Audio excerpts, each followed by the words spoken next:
Hello everyone, Ember here, and welcome back to a new video. In this one, I'm going to be taking a look at the Many Electivires of GLC.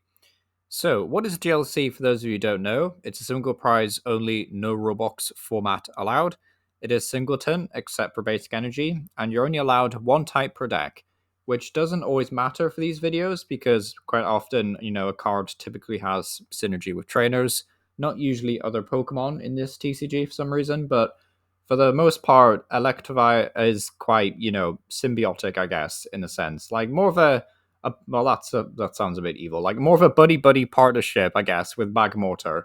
And sadly, because you're only allowed one type per deck, you can't run Magmortar in a lightning type deck, which is a bit of a shame because you miss out on some really cool effects like Bolt Explosion on Magmortar and such. And there is like examples for Electivire as well. So yeah, it's a bit unfortunate in that sense, but for the most part, there is still decent ones that you can play. So that's cool. But yeah, honestly, there is also some great new set support. So if you're like on the fence about joining Lightning type GLC specifically, then this is honestly just a great set to do it in. By the way, this is Journey Together in case you're watching this, like, I don't know, 7 months down the line or something. But yeah, things like Levencia, Iona's Kilowattrel, and Exchange Ticket are all great cards for GLC. So, just something to bear in mind if you're on the fence about joining the format.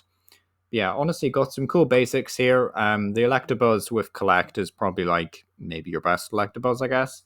Haymaker is kind of cool. It's a throwback to the ancient Electabuzz Haymaker deck. That's like a really fun reference. Also got the Electabuzz from Evolutions, which isn't great. It can do Polarises on a coin flip, but I mainly have it here because as some of you may know by now, I do have some bias, and I love the set Evolutions. I think it's a great set for artwork. So yeah. Bias out of the way, though, I think the Collect one is probably the best. First of all, though, is we have this one from Black and White. Has one pretty okay attack, actually. Like Shockwave, I looked at it and was like, oh, this could be cool. And I was like, oh, wait, 80 damage, 4 energy. That's rubbish. But yeah, Electro Wave is honestly not that bad. 30 damage to each of your opponent's benched Pokemon, so you don't get to hit the active, which kind of sucks. And we will see, an Electivire much later on that basically does the same thing, but it's 50 damage. But, if you just want to play like a lightning double colorless Electivire, then this isn't so bad. And you can combo it with stuff like Potown, of course, which will damage your own Pokemon, but it will provide you with an extra 30 damage on Evolution Mons, which is cool. I've also got this like tag call setup going on the right here, which is like tag call for one of your supporters. So you could get like Gus Hala, then get like a double colorless and a Potown, just some fun synergy, really. If you want to try that out, and maybe a tool card to help out with spread damage, I guess, like Vengeful Punch, maybe. So just thought it was fun, worth mentioning. Next up, though, is a one from, I think this is Furious Fist, this one, yeah. I think I used to know someone, actually, that had a deck with this way back, but yeah, Tag Team Spark is one of those, oh, it kind of sucks that GLC is only one type, because, of course, you can't play Magmortar. It's a bit of a shame, but yeah, so Tag Team Spark is only ever doing 20 damage, bit of a rip. Gigavolt can do 60, and on a coin flip, you get to do heads, but if tails, you do Polarises, which honestly, I think if you're only doing 60 damage, then Polarises is probably better than doing 90 for 3. So, still a pretty mediocre card, and I would not recommend it, to be honest. So, yeah, it gets points for being flavorsome, and the artwork is really cool. Looks like they're about to team up against a Slacking or something. But yeah, aside from that, not a very good card. Next up is we have an even worse card that we can spend even less time talking about. So yeah, we'll just skip over the one from Breakpoint. Next up is the one from Burning Shadows. This one's at least a bit more interesting. You get to again flip a coin, and if heads, attack does 60 more damage, so we're already miles better than the other one. But if tails, it does 20 to itself, which is a bit rough. But if you want to, you could combine things like Electric Power, the item that increases your damage by plus 30. So, like, you can potentially do 150 with this, or, Giga Impact could do 200, for example, which isn't that bad for 4 energy. So, kind of a cool card, not the worst option in the world, but I do think there's maybe some better options later on. But, still not the worst option in the world. Next up is we have a one that is super niche, and this is basically if you really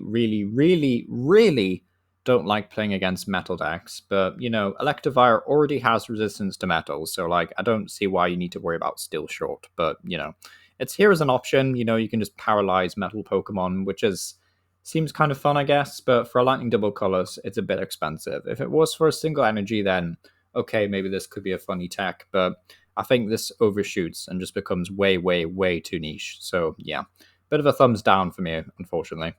Next up is we have a one from, I believe that's Lost Thunder. Electrocharge is okay. Charging energy to yourself isn't the worst thing in the world, but it does leave you open for a retaliation on your opponent's turn. So there's a chance that you electrocharge and then, your Pokemon just gets knocked out. And it was like, oh, what was the point in that? But aside from that, high voltage Knuckle is pretty good. 190 for 4, so already better than the 170. However, you do have to discard 3 energy from Electivire, so you will have to use stuff like Magnezone. I've also mentioned Heavy Ball here just because this Magnezone in particular has a retreat cost of 3, and then Electivire has a retreat cost of 4, so there's maybe some little bit of synergy here if you really just want a big punching Electivire, basically. So I thought that was kind of cool at least. So yeah, nice artwork as well. Next up, though, we have one from in the Sword and Shield era, actually. This is one from Rebel Clash. Thunder Shock is like 50 damage, Coin Flip Polaris's. I would say this is much better than 3 energy than Polaris's. Like 2 energy is just a lot better, even if you're only doing 50. And then Electrified Bolt is pretty cool. 2 lightning and a colorless, 90, and if this Pokemon has any special energy attached to it, it does 180 instead, which is pretty good for 3 energy. So of course, like reverse energy is probably your best option, but if you want to pay the other 2 energy, you can use stuff like Speed Lightning to let you just draw 2 cards when you attach it, which is probably going in every Lightning deck anyway. So Electivire, this one's honestly not complete rubbish, but like still probably better options, but you could do way worse, especially if you're already running one of these special energy in your deck. So, that's pretty cool. Next up is a one from Battle Styles, and I don't remember this card being particularly impressive, so it's not particularly great.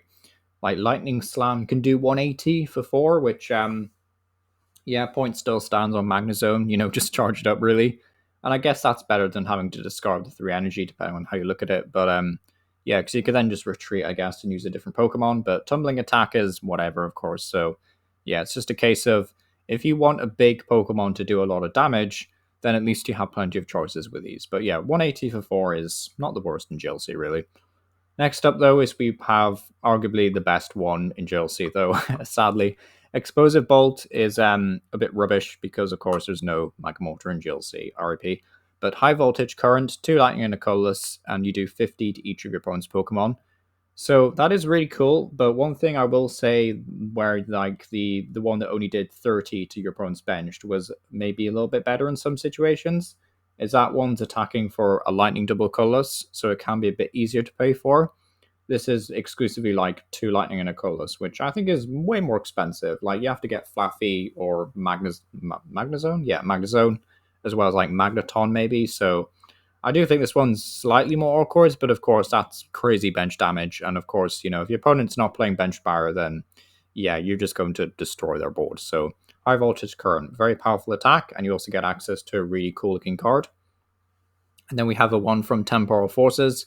Short Circuit Knuckle is just like a bit mediocre, but I would say this is better than the one from Sun and Moon era that was doing like 60 to a metal type Pokemon and Polaris's. This one's at least doing sizable damage, like 160 for 2 colors is pretty good.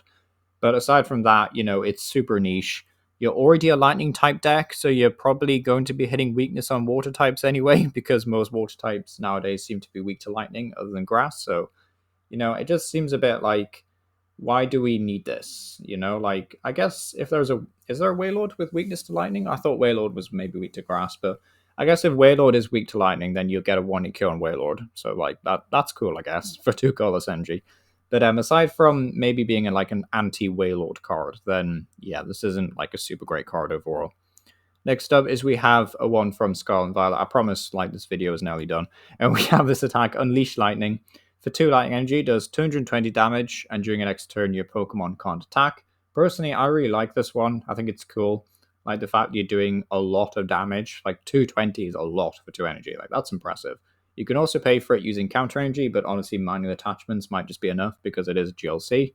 Pokemon Ranger, I think, is...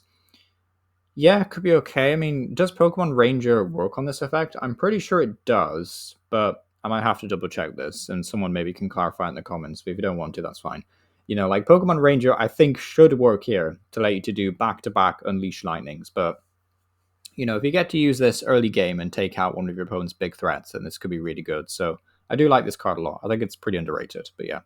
That's probably the last one. Yep, it is. Thank goodness. Thanks for watching, though. I do a new set review for GLC with each new release, so subscribe if you're interested in being updated. I don't know when this video is going to release, so I'm not going to, say what the next set review will be. I'm pretty sure I've done Dream Together at least, so, that's cool.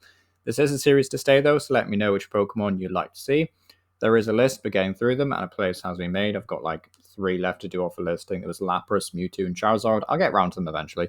If you want to dive into the competitive side, though, I do recommend checking out Omnipoke and format creator Tricky Gym, as they've both done fantastic videos and guides for each type, though. And, Kilowattrel here is just is there to basically say, yeah, it's a great time to get into GLC learning types, with all the new support. But yeah, thank you for watching. It's been Power. Let me know what you think about Electivire down below. And yeah, thank you for watching.